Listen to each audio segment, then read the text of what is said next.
아침에 나로 주의 인자한 말씀을 듣게 하소서.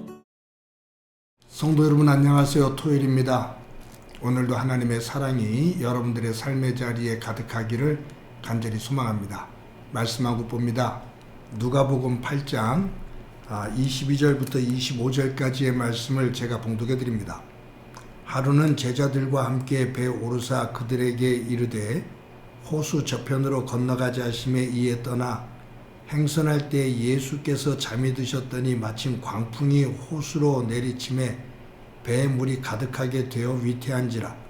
제자들이 나와 깨어 이르되 주여 주여 우리가 죽겠나이다 한데 예수께서 잠을 깨사 바람과 물결을 꾸짖으시니 이에 그쳐 잔잔하여지더라.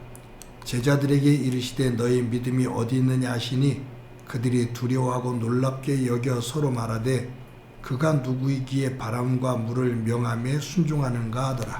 아멘. 우리나라 속담에 사람은 나서 서울로 한양으로 보내고 말은 제주도로 보내라는 말이 있습니다. 그만큼 많은 것을 보고 듣고 경험하는 것이 인생에 커다란 영향력을 끼친다라는 말이죠. 사람은 아는 만큼 삽니다. 절대로 모르는 것은 못 삽니다. 그래서 아는 것은 참으로 중요합니다. 그 경험이 그처럼 중요한 거죠. 예를 들어서 저는 알고 있는 지식이 참 일천합니다. 그런데 특별히 이 금융계통하고 컴퓨터계통 이쪽은 정말로 젬병입니다. 금융계통은 제가 가지고 있는 것이 없기 때문에 뭐 그렇게 큰 불편이 없어요. 그냥 은행에 가서 업무 조그만 거라도 보는 것이 그것이 그냥 마음에 부담이 돼서 그런 것들이 싫을 뿐이죠.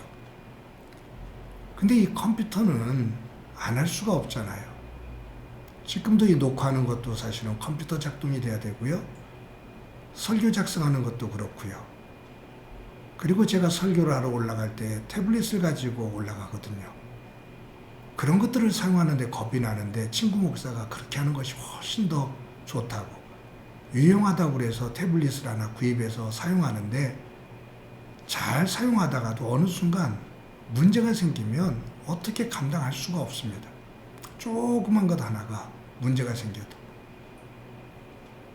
제가 처음에 태블릿을 사용할 때 이것이 컴퓨터에서 태블릿으로 전환되면서 있었던 활자가 설교 내용이 다 없어진 거예요. 당황해서 쩔쩔맸죠.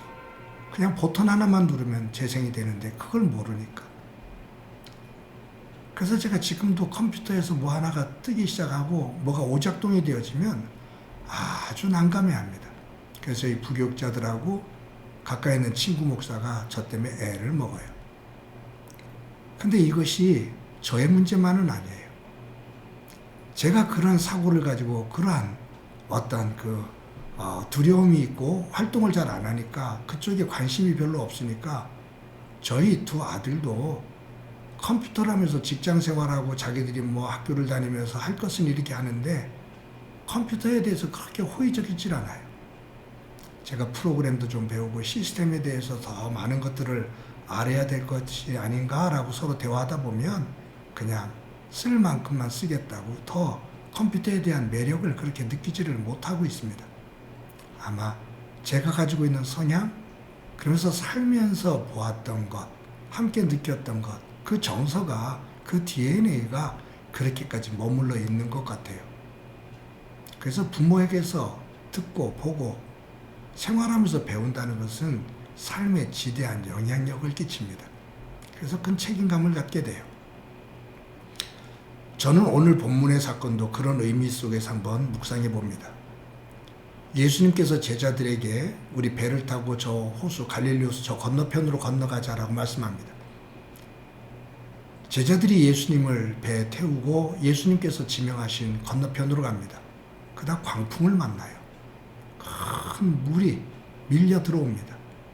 배에 물이 가득 차서 가라앉을 지경이 돼요. 거기 베드로, 요한, 야고보, 안드레 이들이 전부 다 갈릴리에서 어부 생활하던 사람들이잖아요. 근데 도저히 감당을 못할 광풍이에요. 위기 속에서, 위태함 속에서, 두려움 속에서 소리를 칩니다. 근데 예수님은 깊은 잠에 들었어요. 제자들이 예수님을 막 깨웁니다. 우리가 다 죽게 되었습니다. 그때 예수님께서 일어나셔서 그 풍랑을 향해서 꾸짖으셔요. 그래서 바람도 그 풍랑도 잠잠해집니다. 그리고 나서 예수님께서 제자들에게 너희들의 가지고 있는 믿음이 어디 있느냐 라고 말씀하셔요. 믿음이 없다 그 말이죠. 마태, 마가, 누가 공간복음에 이 사건이 다 기록되어 있습니다. 예수님께서 이 사건, 또 제자들이 이 사건을 기록한 이유가 뭘까? 많은 기적들 가운데 풍랑이 일었다가 그 일었던 풍랑을 잠잠케 하신 사건은 이전에도 나오거든요. 근데 이 사건이 기록되어 있다 그 말이에요. 단지 풍랑을 잠잠케 하시는 기적을 실기 위해서 실었을까? 저는 조금 달리 생각해 봅니다. 제자들이 갔던 곳은 예수님께서 선택하신 곳이에요. 예수님께서 이런 곳으로 가자 그랬을 때 제자들이 반대 방향으로 간 것이 아니고 그 길로 갔습니다. 예수님이 동승하고 계시고요. 요나는 하나님께서 니느웨로 가라고 그랬을 때 엉뚱한 반대 방향으로 가다 풍랑을 만났거든요. 그런 경우가 아니에요. 순종했고 이 제자들은 그리고 예수님이 동행하고 계셔요. 그런데도 풍랑을 만났어요. 거기서 두려워 떨고 있는 제자들에게 풍랑을 잠잠케 하시면서 예수님께서 물으신 것은 너의 믿음이 어디 있느냐? 저는 이 사건이 예수님 승천 이후에 큰 영향력을 미쳤다고 봅니다. 예수님께서 승천하신 다음에 초대교회가 정말로 험한 박해를 겪습니다. 이스라엘 사람들에게, 백성들에게 또 특히 로마 제국으로부터 엄청난 박해를 겪어요. 광풍이 불어서 배에 물이 잠겨 침몰할 지경처럼 그와 같은 시대적인 억압과 박해의 광풍을 만납니다. 두려워 떱니다. 그런데 아마 제자들은 이 오늘 본문의 사건을 기억하지 않았나 생각합니다. 너의 믿음이 어디 있느냐? 주님께서 물으셨던 그 물음. 광풍 앞에서, 박해 앞에서 쩔쩔매며 두려워하다가도 너의 믿음이 어디 있느냐? 라고 말씀하시며 그 광풍을 잠잠케 하신 예수 그리스도. 사랑하는 성도 여러분, 저와 여러분들의 삶의 자리에 끝없이 밀려오는 광풍이 있습니다. 내가 감당하기에 벅차 그냥 쓰러질 것 같은 광풍이 몰려올 때도 있습니다. 다리가 후들후들거리고 정말로 간장이 녹을 만큼 힘들 때도 있을 겁니다. 그때 오늘 이 본문을 기억합시다. 풍랑을 잠잠케 하시는 주님께서 네 믿음이 어디 있느냐? 힘들고 어려운 삶의 자리에서도 예수님 손 붙잡고 그분이 나를 이 풍랑, 이 광풍으로부터 다시 일으켜 세우시리라는 것을 믿고 힘을 내서 그 광풍을 향해 일어설 수 있는, 그것을 넘을 수 있는 믿음의 사람들이 되어지기를 간절히 소망합니다. 오늘도 그와 같은 믿음의 길을 걸어가는 은혜가 있기를 간절히 바랍니다. 한번 기도합니다. 하나님 감사합니다. 오늘도 귀한 날 허락해 주셨는데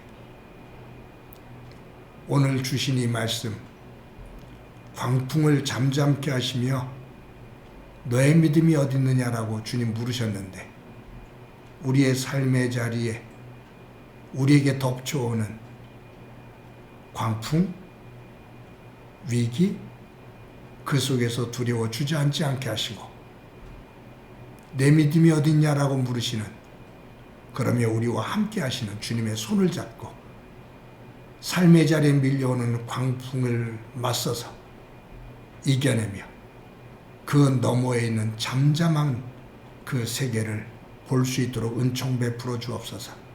오늘도 주께서 함께해 주시리라 믿고 예수님의 이름으로 기도드립니다. 아멘.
나 거리